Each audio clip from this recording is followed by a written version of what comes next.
Life can get busy. And honestly, who has time to journal anyway? But what if I told you that journaling doesn't need to be a 10-page essay, you don't need calligraphy or the fancy markers, and it could be just as quick? What's going on, guys? My name is Brian, also known as That Journaling Guy, and today I'm going to teach you 5 different ways of how you can journal when you don't have any time.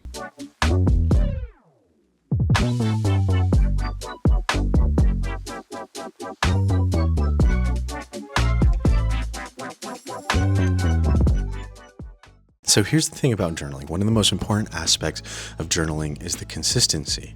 Now you're probably thinking, oh, when I journal, I have to be writing novels. I have to spend 3 to 4 hours decorating my journals. And that's not true. Its value comes for the consistency, and it's really more about showing up for yourself, even if it's for 30 seconds a day. Think of journaling like a muscle. No matter how short or how brief, you're strengthening your ability to pause and process your thoughts. The consistent effort also makes journaling less daunting because it becomes part of your routine. Let's start with the first way you can journal when you have no time. That's going to be micro-journaling. So we're going to start small. Write 1 sentence a day about your day. That's it. It could be a highlight, your mood, or what you had for lunch. There's great ways of summarizing your day. Take it to the next level, and you could just use 1 word to document your day. So to give you an example, let's take a look at last year's Hobonichi Weeks and how I did this exact thing. So in my Hobonichi Weeks, what I ended up doing was that I broke the column up into 2/3 section and 1/3 section. On the left-hand side, I would write 1 sentence about what I was grateful for in that day.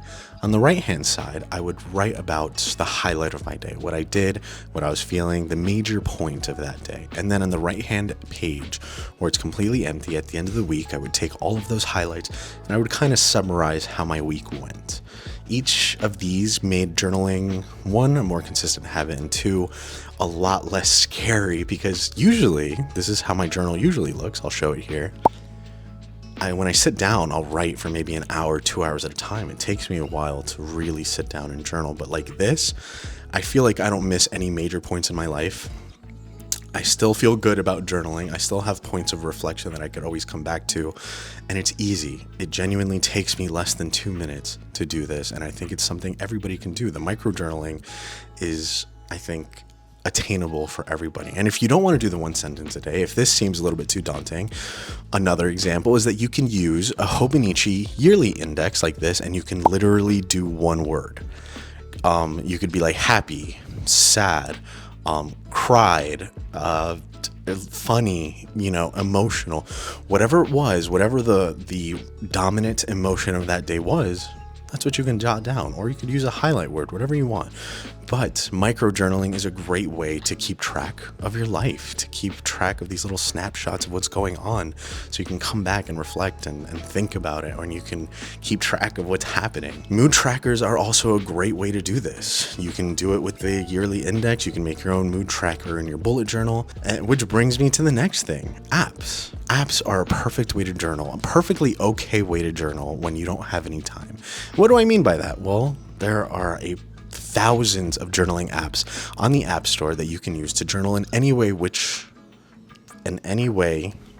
shape, or form that you prefer to journal. For example, I'm going to give you 2 examples of apps that I've personally used that require very little time. Okay, and the first one's going to be the app that's called 1 Second Every Day. Okay, they're game changers. You just record 1 second of your day. That's it.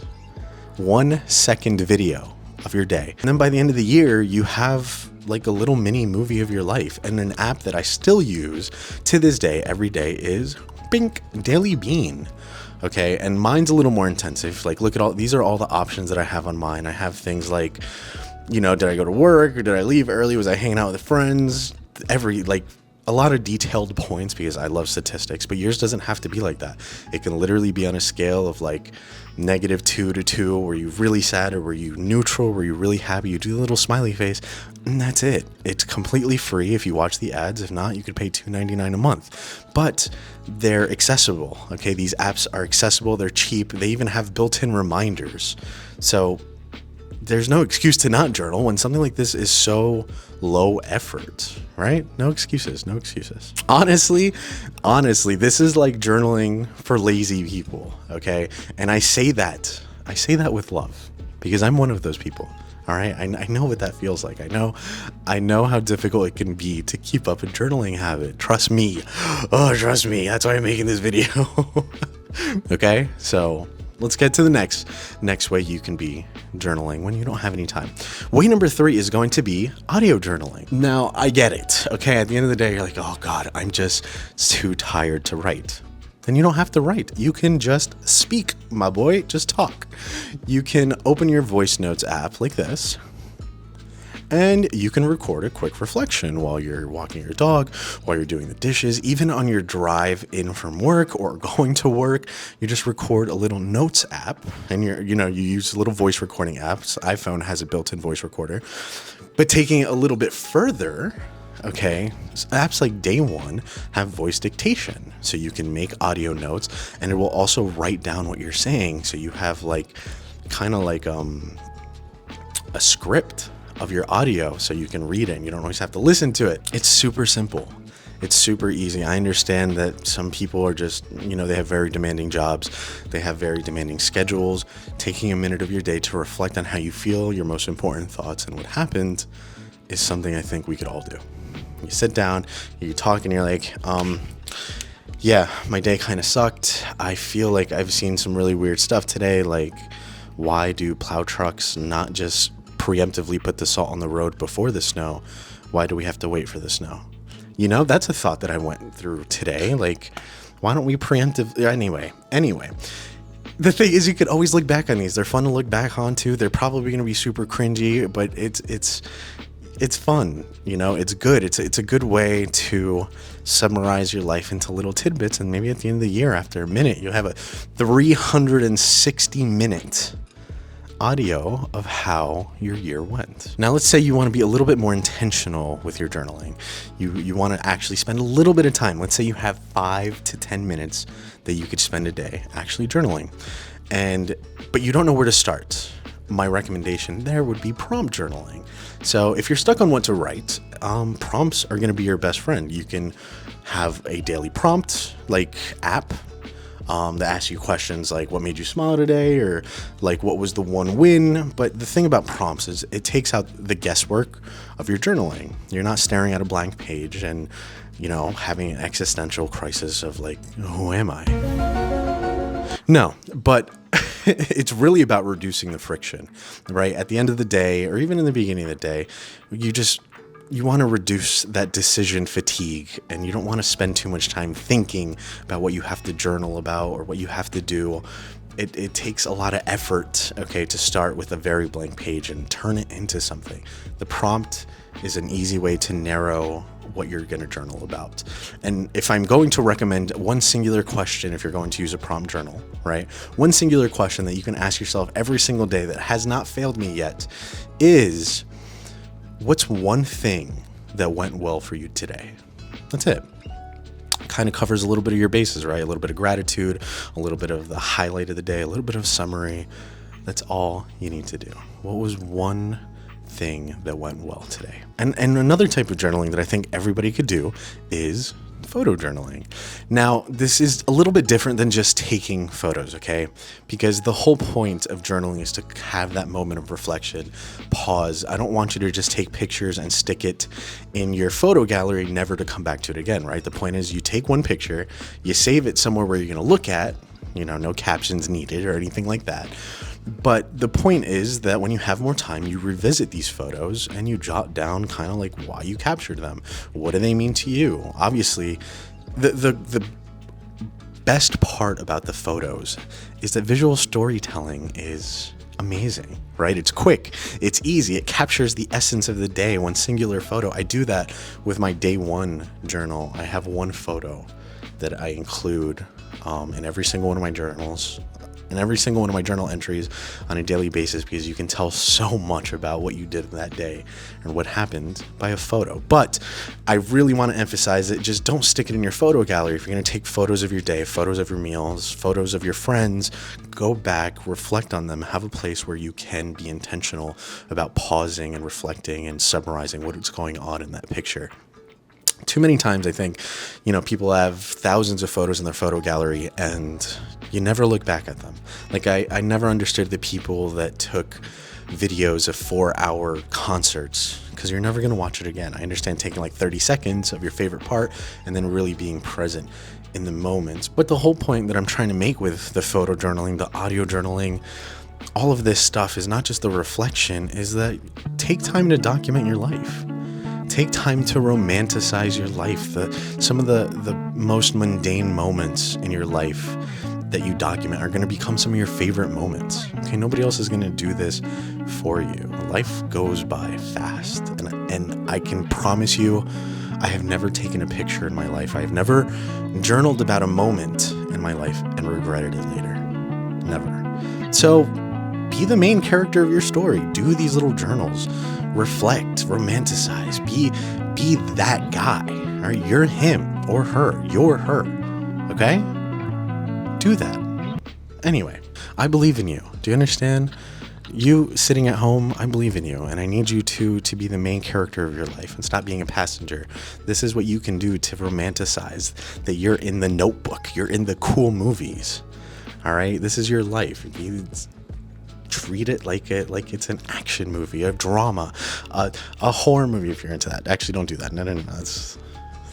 I can't imagine that's a good way for your mental health. But a fun experience. Okay, do that. But besides that, consistency is the most important part about any journaling habit. So here are some tips on how you can be a little bit more consistent. Number one, tie your journaling to something you already do.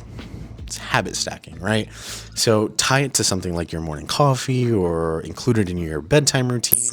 Like habit stacking is just, all right. So by pairing your journaling with something that you're already doing on a daily basis, it kind of just becomes like a seamless part of your day.